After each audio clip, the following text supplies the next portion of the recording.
Hi everyone, we're group number 3, consisting of Jessica Malat, Secendria Moore, Marlene Perillis, and Roberto Ortega, and we're presenting on Chapter 7, Workforce Reduction at Hillside County Medical Center. Hillside County Medical Center is a 475-bed public teaching hospital located in an urban setting in the Midwest. It serves a city of approximately 250,000 people in a county whose total population is 500,000. Its primary local competition consists of 2 regional hospital systems, both not-for-profit. Because of its urban location and its historical status as the county hospital, Hillside provides a significant portion, approximately 70%, of the uncompensated care for the community.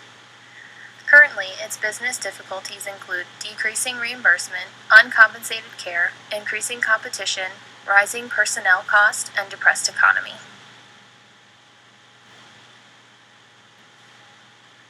The ethics issues in the case of Hillside County Medical Center begin with the organizational implications that loom over them as they go through financial hardship resulting from issues such as low competition, shortage of staff, a poor economy, and decreasing reimbursement rates. Being that Hillside is a public hospital, there is a heightened focus on commitment to the hospital's mission by management and the board of directors. The number of programs and services provided by Hillside have increased patient access to care and a better ability to meet the community's needs, which is significant given how much uncompensated care is provided in its urban setting.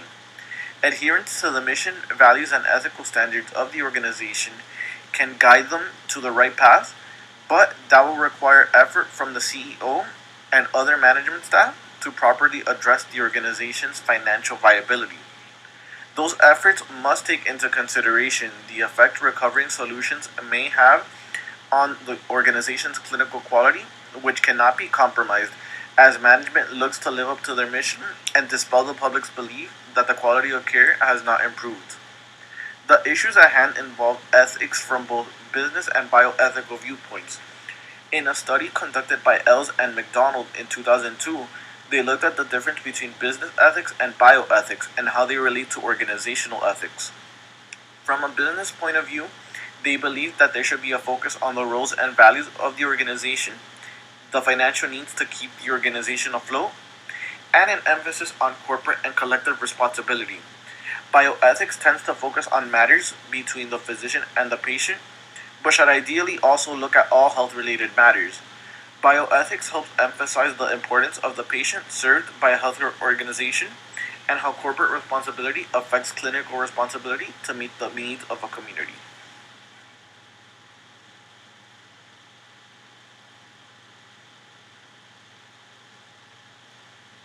The biggest management mistake in this case was the plan to downsize. Before we jump into the details to define downsizing, it refers to a planned set of organizational policies and practices aimed at workforce reduction with the goal of improving firm performances. While downsizing may sound like the correct thing to do, it could also start to affect the quality of care the staff will provide, especially if they feel they are overworked because there are no longer enough employees. According to Perry, the Vice President for Nursing and the Vice President for Medical Affairs collectively announced that patient care cannot be compromised and that inappropriate reductions in these areas could have a critical effect on the organization's clinical capability and reputation. This statement in itself basically states by upper management making the decision to reduce financial deficiencies by downsizing, it could have a lasting effect on the nursing staff and most importantly, the organization itself. After reading through an article titled The Need for Politically Sophisticated Managers by Harry R. Hall, the statement that stuck out the most read, "To be effective, the next step is to become informed." The reason I felt this was important is because what played a huge role in the hospital's financial problems would have a lot to do with the competition that is around them. What the CEO and nursing managers should be concerned with is speaking with the nursing staff as well as the patients and their families to find ways to make them stand out.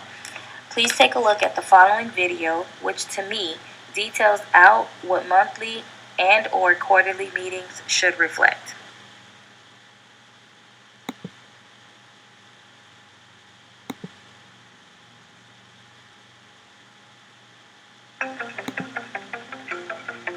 With leadership rounding, we talk to our caregivers, We understand what their concerns are. I'd like to know what we could do to help those situations. It's a great opportunity for our executive team to help our caregivers achieve their best. Sometimes achieving your best means that you need some more resources.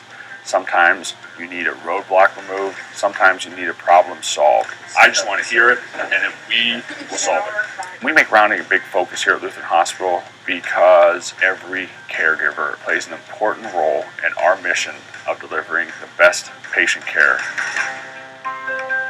So how is your day today, guys? Our nurse manager rounding happens on a daily basis. The idea is really to go in and get some real-time feedback. Oftentimes, we would react to the information that we received on our HCAP scores. That's too late. The nurse manager goes in and they round on all the patients on the units. Hi. Yes. How are you, Mr. Walter? They speak to the patients and their families to see how we're meeting their needs. They're able to take some of that information and we're able to make improvements on the unit. We're proud to say that we've seen a great increase in our HCAP scores. Our nurse manager rounding builds trust and confidence in our patients and their families that we've been able to provide safe and reliable care.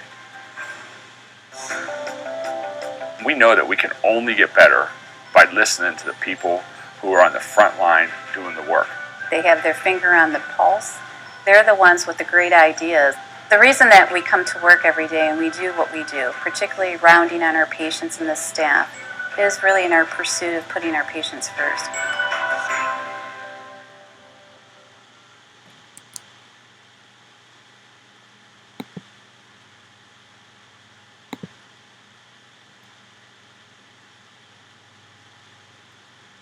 According to St. Joseph's University, the major stakeholders in the healthcare system are patients, physicians, employers, insurance companies, pharmaceutical firms, and the government. At Hillside County Medical Center, there are mainly two key stakeholders. Hillside Medical Center is one of the sizable stakeholders due to their significant financial losses and the new implementation of the Patient Protection and Affordable Care Act.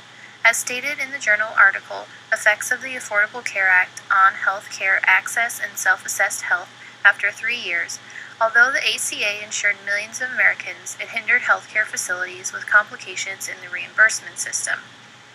In return, their staff, including their families, are highly affected by the changes in the government and market.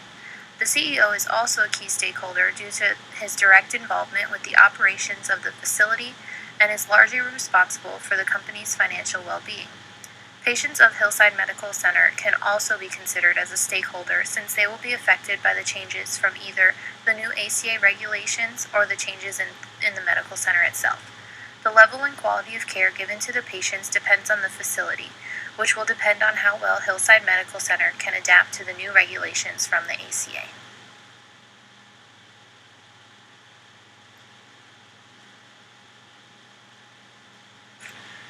There are many ways to remedy these mistakes.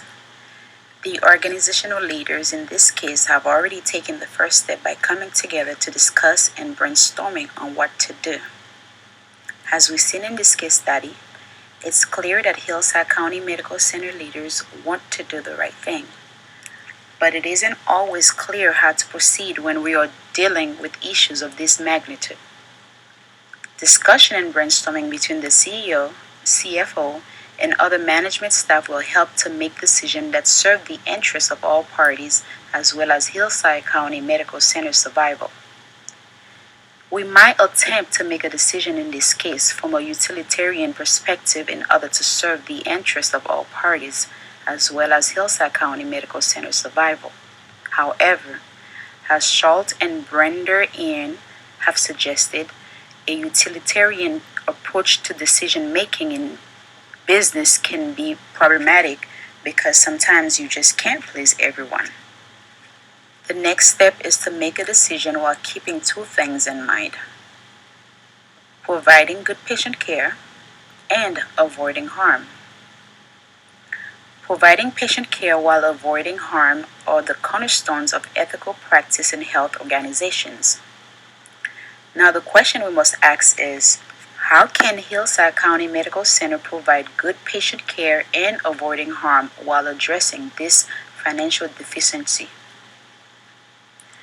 While I believe that organizational leaders should consider serving the interests of all parties involved when making decisions for their business, I also believe that a leader's main focus in making decisions for his or her organization should be the organization's survival.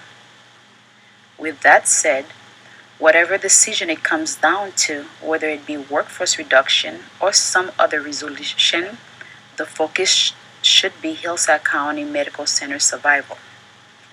The issue in this case study can be resolved without the collaboration of the CEO, the CFO, management staff, the union's involvement, and the chief ethics officer.